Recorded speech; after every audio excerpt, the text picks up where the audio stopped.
ആസാദി ജോ George സംവിധാനം ചെയ്ത് ശ്രീനാഥ് ബാസി നായകനായ ചിത്രമാണ് ആസാദി.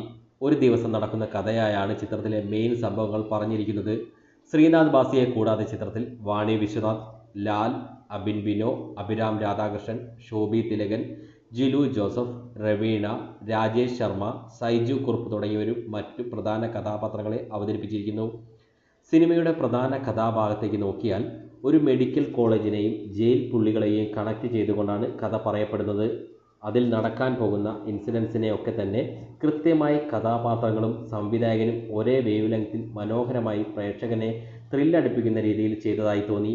ഒരു പുതിയ ടീമാണ് പടത്തിന് പുറകിൽ എന്ന് തോന്നാത്ത തരത്തിലുള്ള ഭംഗിയുള്ള രംഗങ്ങളും ഷോട്ടുകളും ആണ് ചിത്രത്തിൽ വരുന്നത്. പടം തുടങ്ങി 2 മിനിറ്റുകൾക്കുള്ളിൽ തന്നെ നമ്മളെ ആസാദിയിലേക്ക് വലിച്ചിടുന്നത് പോലെയാണ് അവതരണം. അതൊക്കെ കയ്യടി അർഹിക്കുന്നതായിരുന്നു. ഒരു ഗവൺമെൻറ് മെഡിക്കൽ കോളേജിലെ അവസ്ഥകളും സാഹചര്യങ്ങളും എങ്ങനെയായിരിക്കുമെന്നുള്ളത് വൃത്തിയായി തന്നെ ഷൂട്ട് ചെയ്ത് പ്രേക്ഷകനെ കാണിച്ചതായി തോന്നി. ചിത്രത്തിൻ്റെ മർമ്മപ്രധാനമായ രംഗങ്ങളിൽ വരുന്ന ബാക്ക്ഗ്രൗണ്ട് സ്കോറുകളും ആകർഷണീയം ആയിരുന്നു. ആസാദിയുടെ ഒന്നാം പകുതി വളരെ എൻഗേജ്ഡ് ആക്കി തന്നെ പറഞ്ഞുപോയി. രണ്ടാം പകുതിയിൽ സിനിമ തുടങ്ങിയിട്ട് ഒരു സ്ഥലത്ത് നിന്ന് തന്നെ കുറേ നേരം കറങ്ങി നിൽക്കുന്ന ഒരു ഫീൽ ഉണ്ടായി.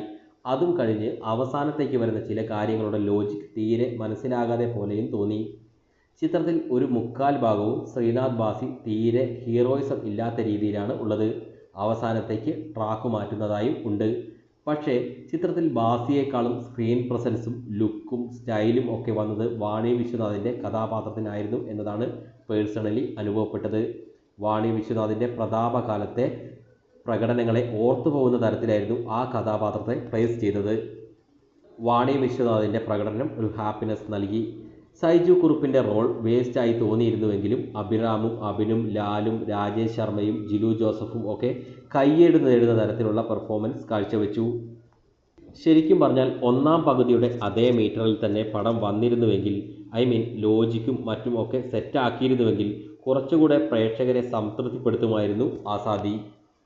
മൊത്തത്തിൽ വിലയിരുത്തിയാൽ കണ്ടിരിക്കാവുന്ന ഒരു ശരാശരി രേഖയിൽ നിൽക്കുന്ന ത്രില്ലർ മൂഡ് പടമാകുന്നു ശ്രീനാഥ് ബാസിയുടെ ആസാദി.